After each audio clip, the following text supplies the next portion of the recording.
জানিয়ে দিব এই মুহূর্তে আমাদের হাতে এসেছে বাংলাদেশের গুরুত্বপূর্ণ আপডেট সংবাদের শিরোনাম। শুরুতেই থাকছে তারেক রহমানের জন্য যেভাবে সাজানো হচ্ছে নিরাপত্তার ছক।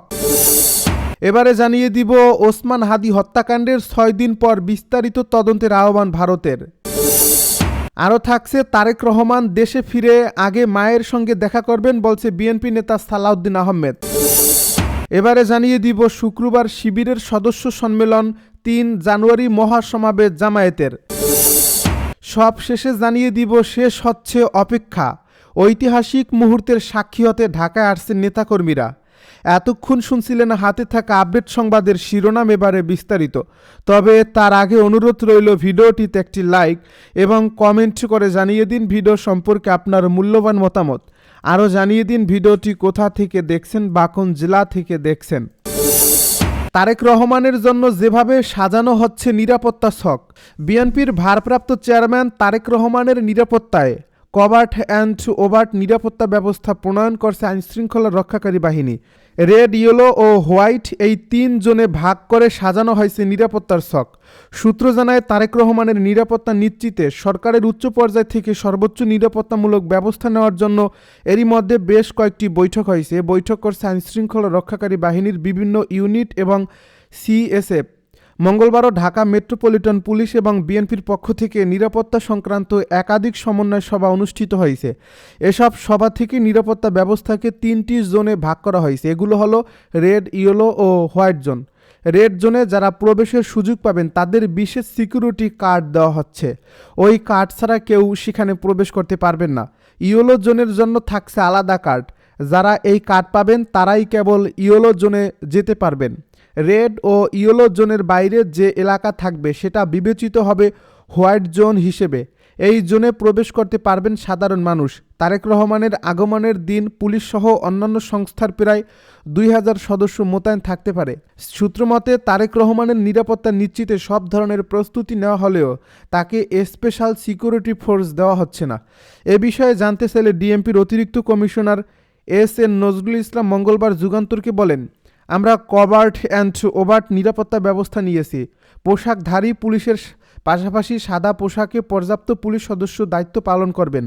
এক প্রশ্নের জবাবে তিনি বলেন, এসএসএফের সুবিধা দেওয়া হচ্ছে না তারেক রহমানকে। তিনি আরও বলেন, নিরাপত্তা পরিকল্পনা হজরত শাহজালাল আন্তর্জাতিক বিমানবন্দর, সেখান থেকে এভার কেয়ার হাসপাতাল হয়ে গুলশান পর্যন্ত যাওয়ার রাস্তা এবং তার বাসভবনকেও অন্তর্ভুক্ত করা হয়েছে। মাঠ পর্যায়ের কর্মকর্তাদের প্রয়োজনীয় নির্দেশনা দেওয়া হয়েছে, তবে চূড়ান্ত নির্দেশনা এখনও জারি হয়নি। ওসমান হাদি হত্যাকাণ্ডের 6 দিন পর বিস্তারিত তদন্তের আহ্বান ভারতের। ইনকিলাব মঞ্চের মুখপাত্র ও জুলাই যোদ্ধা শহীদ ওসমান হাদি হত্যাকাণ্ডের পুঙ্খানুপুঙ্খ ও বিস্তারিত তদন্তের আহ্বান জানিয়েছে ভারত।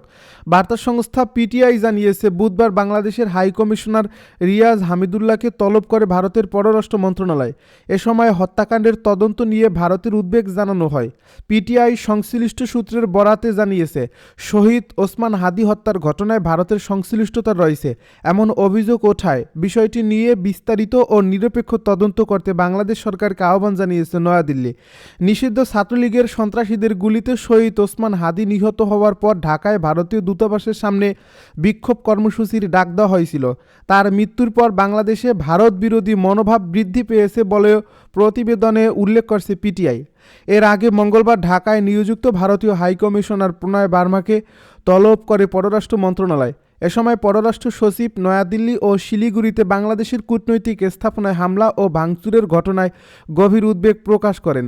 একই সঙ্গে ভারতে অবস্থানরত বাংলাদেশি কূটনৈতিকদের নিরাপত্তা নিশ্চিত করার বিষয়টি গুরুত্বের সঙ্গে তুলে ধরা হয়।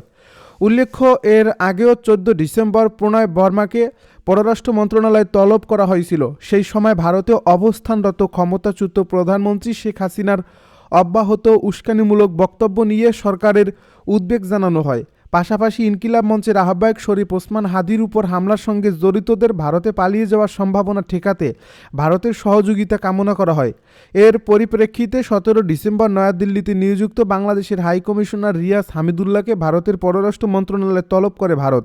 সপ্তাহ না যেতেই বুধবার তাকে আবারও তলব করা হলো। তারেক রহমান দেশে ফিরে আগে মায়ের সঙ্গে দেখা করবেন বলছে বিএনপি নেতা সালাউদ্দিন। বিএনপির ভারপ্রাপ্ত চেয়ারম্যান তারেক রহমান দেশে ফিরে আগে তার মা বেগম খালেদা জিয়ার সঙ্গে দেখা করতে এভারকেয়ার হাসপাতালে যাবেন বলে জানিয়েছেন দলটির স্থায়ী কমিটির সদস্য সালাউদ্দিন আহমেদ। বুধবার দুপুরে বিএনপির চেয়ারপারসনের গুলশান কার্যালয়ে আয়োজিত এক সংবাদ সম্মেলনে এ তথ্য জানান তিনি।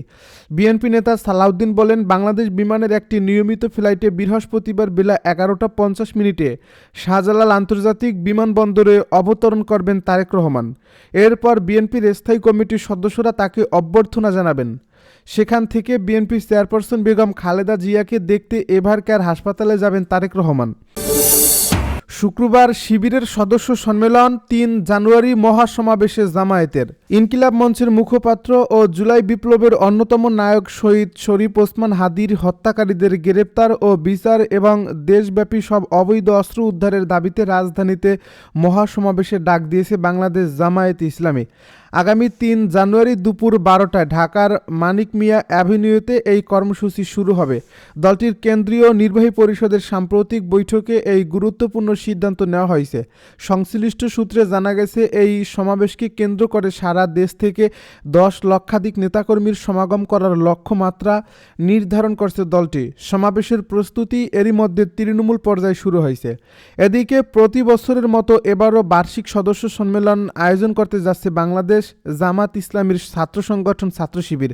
ছাত্র শিবিরের কেন্দ্রীয় অফিস সম্পাদক শিবগাতুল্লাহ শিবগা জানান, আগামী 26 ডিসেম্বর বাংলাদেশ চীন মৈত্রী সম্মেলন কেন্দ্রে ইসলামী ছাত্র শিবিরের সদস্য সম্মেলন অনুষ্ঠিত হবে।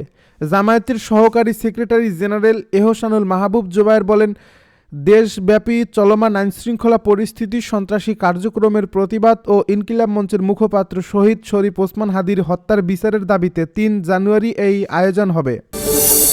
তারেক রহমানের স্বদেশ প্রত্যাবর্তন শেষ হচ্ছে অপেক্ষা। ঐতিহাসিক মুহূর্তের সাক্ষী হতে ঢাকায় আসছেন নেতাকর্মীরা। 2008 সালের 11 সেপ্টেম্বর থেকে 2025 সালের 25 ডিসেম্বর দীর্ঘ 17 বছরের বেশি সময় নির্বাসিত জীবন শেষে বৃহস্পতিবার দেশে ফিরছেন বিএনপির ভারপ্রাপ্ত চেয়ারম্যান তারেক রহমান। তাকে সংবর্ধনা দিতেই ইতিহাস গড়ার অপেক্ষায় রয়েছে বিএনপি। দলটি প্রত্যাশা করছে সংবর্ধনাকে কেন্দ্র করে রাজধানীতে 50 লাখ মানুষের সমাগম ঘটবে।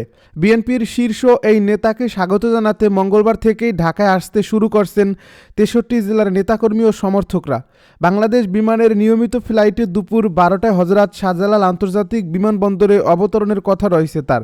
বিএনপির পক্ষ থেকে জানানো হয়, বিমানবন্দর থেকে সরাসরি কুড়িল বিশ্ব রোড সংলগ্ন 300 ফিটে প্রথমে সংবর্ধনা অনুষ্ঠানে যোগ দেবে তারেক রহমান। এরপর এভারকেয়ার হাসপাতালে চিকিৎসাধীন তার মা ও বিএনপির চেয়ারপারসন বেগম খালেদা জিয়াকে দেখতে যাবেন তিনি। পরে গুলশান অ্যাভিনিউর 196 নম্বর বাসায় উঠবেন তারেক রহমান। এই বাসার পাশেই ভাড়া করা বাসা ফিরুজায় থাকেন সাবেক প্রধানমন্ত্রী বেগম খালেদা জিয়া।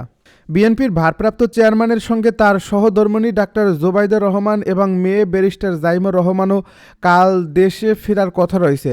মঙ্গলবার বিএনপি চেয়ারপারসন বেগম খালেদা জিয়াকে নিয়ে স্মৃতিচারণ করে এক আবেগঘন স্ট্যাটাস দিয়েছেন জাইমা রহমান। তিনি লিখেছেন, অনেক বছর পর দেশে ফিরছি।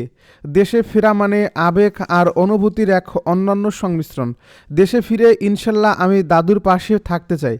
এদিকে বিশেষ কার্যক্রম ও নিরাপত্তাজনিত কারণে আজ বুধবার সন্ধ্যা 6টা থেকে পরবর্তী 24 ঘন্টা হযরত শাহজালাল আন্তর্জাতিক বিমানবন্দরে যাত্রী ছাড়াও অন্য দর্শনার্থী প্রবেশ নিষিদ্ধ করা হয়েছে।